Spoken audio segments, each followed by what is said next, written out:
Okay, today I'm literally going to find myself somewhere to go in the woods. I am going because there is a lot of crowded areas around me all of a sudden, and I want to be able to go into the woods because I said I was scared, but really I'm not scared. I'm just, I just want to be safe, and going in the woods is the last place you think about when you're trying to be safe, right? Well, for me, that's the last place. Going in the woods is the last place that I ever think about being safe. It's going inside of a house. I just want to make that very clear. Sorry about the camera, the lighting or whatever. I'm in my car, so I can't really do too much about it.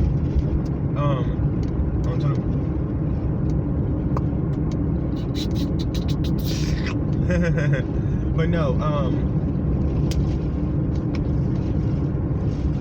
I'm trying to make sure I can,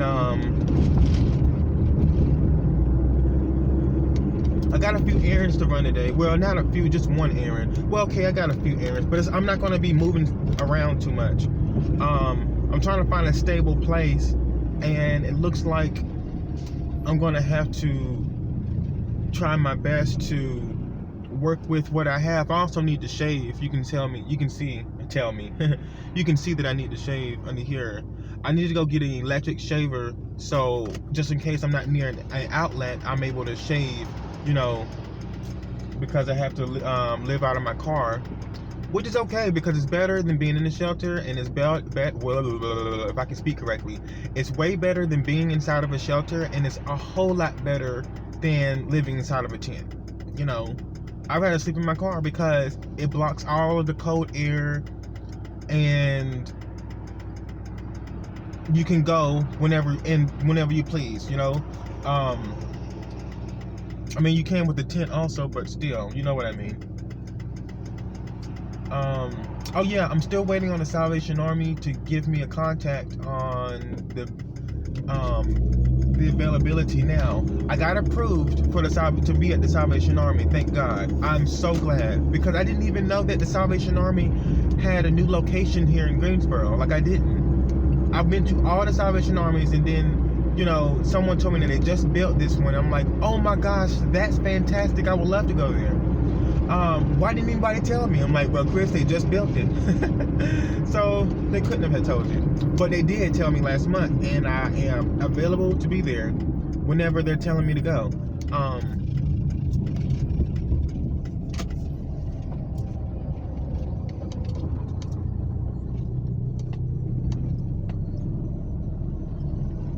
think this bank opens at 9 o'clock, and I need to, but yeah, I think, I hope it does. I'm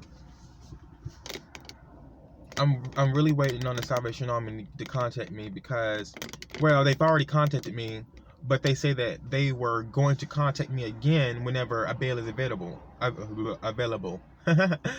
They say that they will contact me whenever a bed is available, and so far I've already been approved for the Salvation Army, thank God.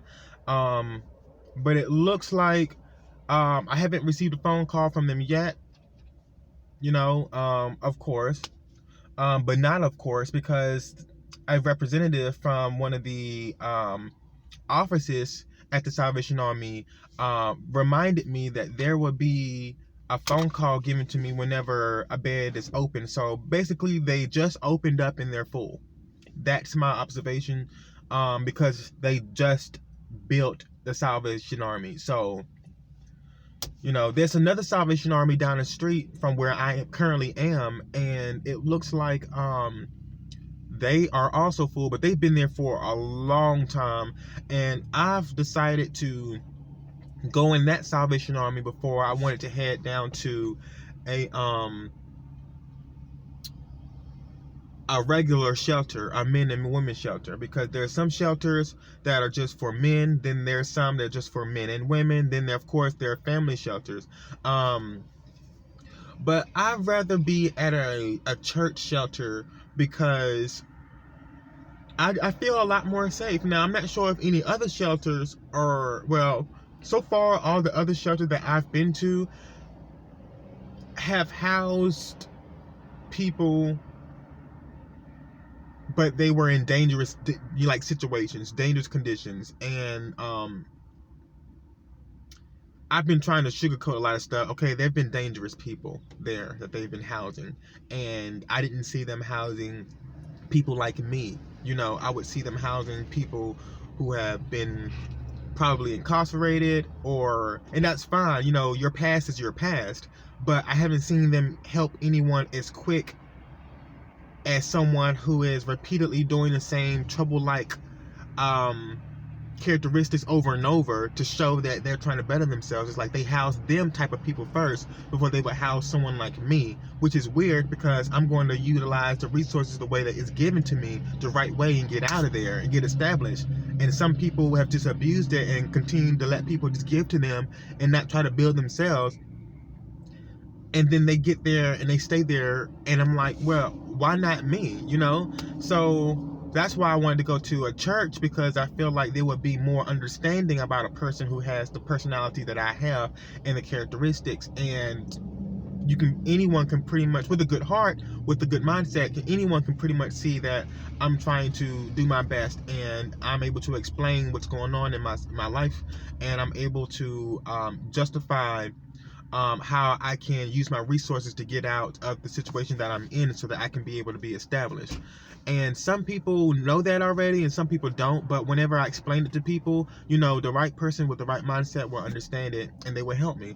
But however, I wasn't able to see that at certain shelters. So, but it's okay because God was able to provide a way for me regardless, no matter if I did seek a place for help. He was able to find another place for me to get help, and I'm so thankful for that. Thank you, God. Thank you, Jesus. But yeah, I thought it was really, really cool that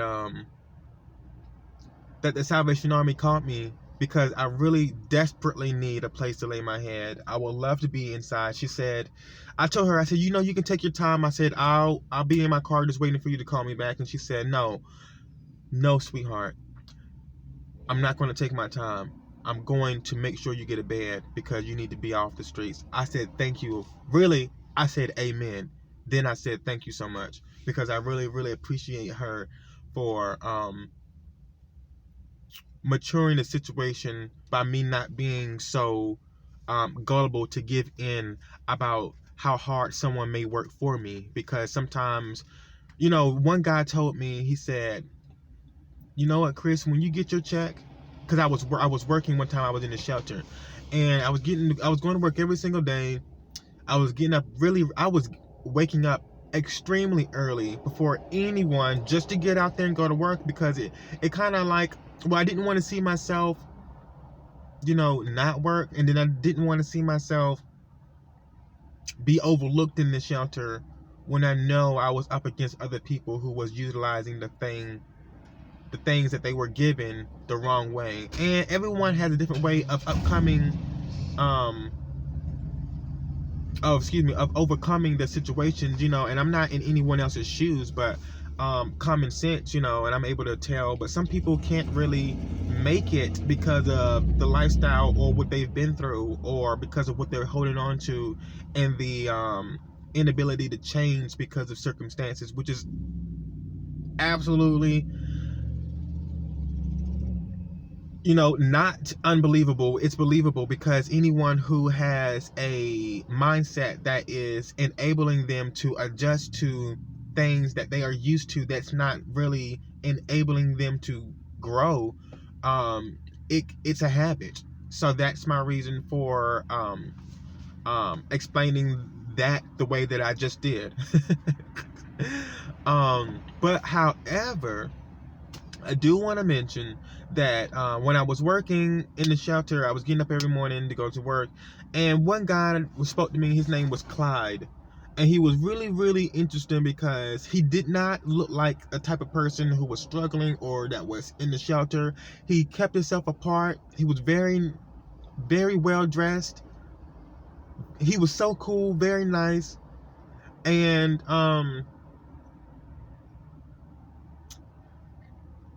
I got to experience another side of him that really shocked me, but I won't say it on here. No, it wasn't anything like, you know, intimate and sexual, nothing like that. It was just a friend that was older than me. He had a, let's just say, he had a habit that I was aware of from other people's lifestyle that I could not accept for my lifestyle. But I still respected him because he respected me as a human being.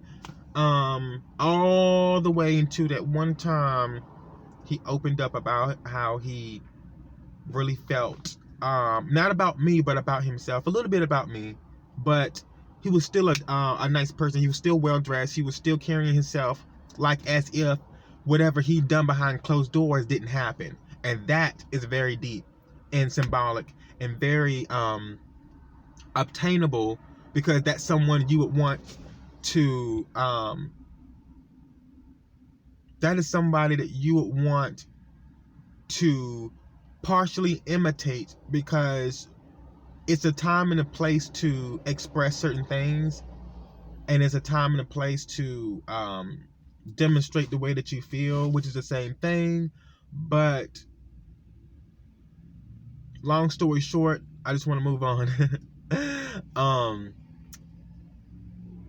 He said, Chris, when you go to work and you get your first check, I want you to treat yourself. Because he knew that I was going to do the right thing. He knew I wasn't going to buy anything. He knew I was going to save it. He knew I was going to work and save it just to get my own place. And unfortunately, I did do that. Did I treat myself? No, I didn't. I didn't treat myself, because I knew what I was doing, and I knew that I needed to save my money because of how I wanted to discipline myself in order to save to get me a place. See, he hasn't been down the road that I've been, but I knew that I needed to. Of course, I told him that yes, I will treat myself, and I did treat myself. I bought, what did I buy? I bought like a $5 bag of marijuana. I did. A $5 bag of marijuana, and I know how to conserve. I knew at the time how to conserve, because it was so much going on in my mind. I was going through so much, but I wasn't showing people that I was hurt because, or the situations that I was going through, because I knew that by being highly uplifted and highly spirited, that was my medicine, regardless. I just couldn't see myself continuing to want to desperately be involved in the thoughts of negativity things when I was already at a shelter around people who were trying to quote unquote, people who were trying to better themselves, because you never know if someone is or someone isn't, and I'm pretty sure everybody wants to better themselves. It may be harder for some people to better themselves than others, but it doesn't really necessarily mean that people don't want to better themselves. So, and I knew how to conserve at the time. Some people will say, I went to go buy $20 worth of marijuana. I went to go buy $50 worth of marijuana. I was the type of person who was disciplined. I knew that it didn't take much for me to feel that mellow type of feeling. It didn't take much for me to feel that mellow type of feeling. So, $5 was my budget, because I'm from Washington, D.C. It's declared as recreational. It's a recreational thing, so when I mean recreational, some people like to say, well, what do you mean by recreational? Well, if you find riding a bicycle or riding skates or playing a video game a recreation, or going out for a jog, marijuana is also considered recreation, because you can entertain yourself just by sitting there. And it's a natural thing that grows from the ground, which is a plant. So I really didn't find, too much to negativity about it. You know, the only negativity you can get out of it is you continuing to buy and buy and buy, and then you don't have any more money. You see, but I was smart enough to know how to budget and conserve. So I spent $5 and I got 3 joints out of it. I cannot lie. I have to tell you guys the honest truth. I got 3 blunts out of it. And some people were like, are you kidding me? Put that whole thing in one. Put the whole $5 bag in one. That's a whole bag.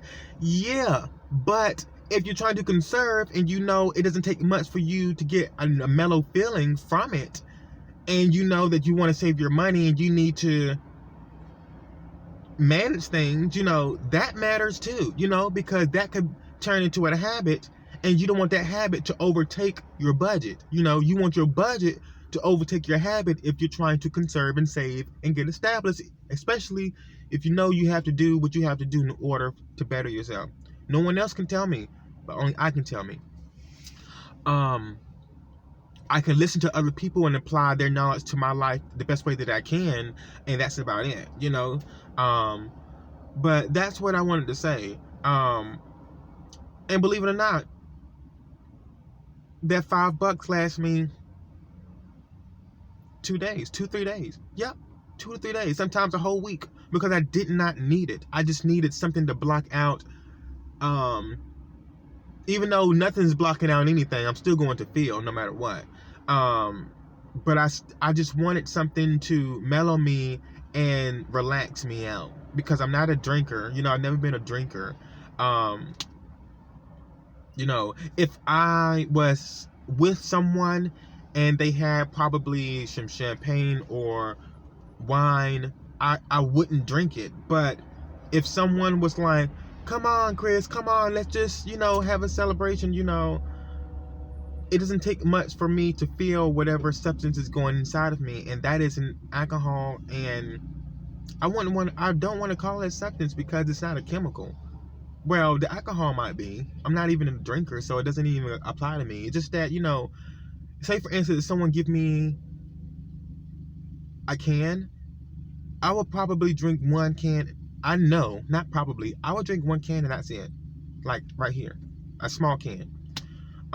If someone gave me a big can like this, I would drink this much, and then I'll be done, because I feel it immediately. So it's not like well, I don't feel it immediately. If it was something strong like a brandy or something white, like, you know, Belvedere or whatever, I would probably feel that immediately because it's strong. If it's something like a beer, which I don't like the taste of beer, then I would probably, you know, feel, you know, it makes me feel weird. You know, it don't feel really good. I feel like I want to vomit when I drink. I do. And I don't drink. So when someone offer me it, I don't want to take it because it's just not me. You can offer me some juice, or you can offer me something that tastes like juice, then I'll drink that. If it tastes like juice, oh yeah, you know. I'm trying to figure out what drink tasted like juice. Making Me Happy tastes like juice. Smirnoff, of course, yeah, Smirnoff is the #1 thing that tastes like juice. And I think that's pretty much about it. But back to what he was saying, he said, Chris, whenever you get your first check, treat yourself. And I did just that, but I was still disciplined and I knew when to balance what I had. And unfortunately, I made it. I got my own place. I saved up my money for my deposit. It was $500. I saved up money for my first month rent. I saved up money for my what is it called? Security deposit. But the shelter ended up paying me, helping me pay it. They just wanted to see if I can meet them halfway, and I ended up making it happen. So I knew what I had to do, and I applied someone else's knowledge the best way that I could to my lifestyle, and I was able to grow. And I did it all by myself. So all I really needed was someone to help me just a little bit, and I got everything else. That's why I say it's very important for you to have a good environment, because it may not be you that is the problem. It might just be the people around you, which is the help around you. Some people may be able to help you on the outside of you. You got everything else. You just need that one little small thing, and everything else you got. And some people don't see it because they don't get too many people that's like that, that's gifted like that. But you never really know who you could help with one small little thing, and they have everything else. And you'll be surprised at how much of an impact you can do on their life by helping them with one tiny little thing, and they have everything else. And in some families may not have the right structure, but you might have a child with the right structure who needs that one tweak of help with that one small thing you wouldn't even imagine what it is. And it could just be simply encouraging, say, you're going to do it, you're going to be okay, you're going to do it, just encouraging, and that person got everything else, And some people feel like, this person's going to need this and this and this and this and that, and I don't have this and I don't have that. But all you need to do was encourage that person, and they motivated themselves, and you motivated them enough, It might be, help them with just a little bit of money, and they know how to manage it and do the best that they can. Some people may be like that, and I am one of those types that are like that. So I continue to not beat myself up about it, because I knew the gift that I had. I knew what I was able to do. And I knew how disciplined I was, but others may not have known how disciplined I was, but they should have known by how I speak. Even though I may stutter sometimes, I might get a little bit worried and stumble or whatever, but it's for a shorter period of time, and all of my help can come from the people around me. That's why it's important to have a good environment. I'm trying to figure out if there was anything else that I wanted to explain. Oh yeah, so I have to go in a few minutes because I need to see one of my I have to help one of my friends go somewhere. But well,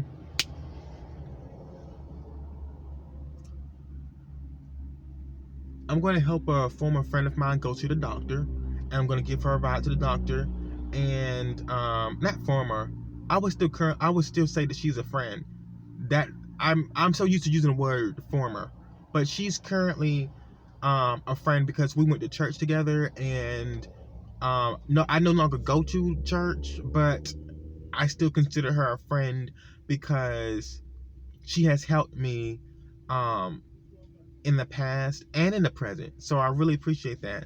And plus, she's going to help me with gas for giving her a ride. So I thank you guys for watching, and see you later. Bye.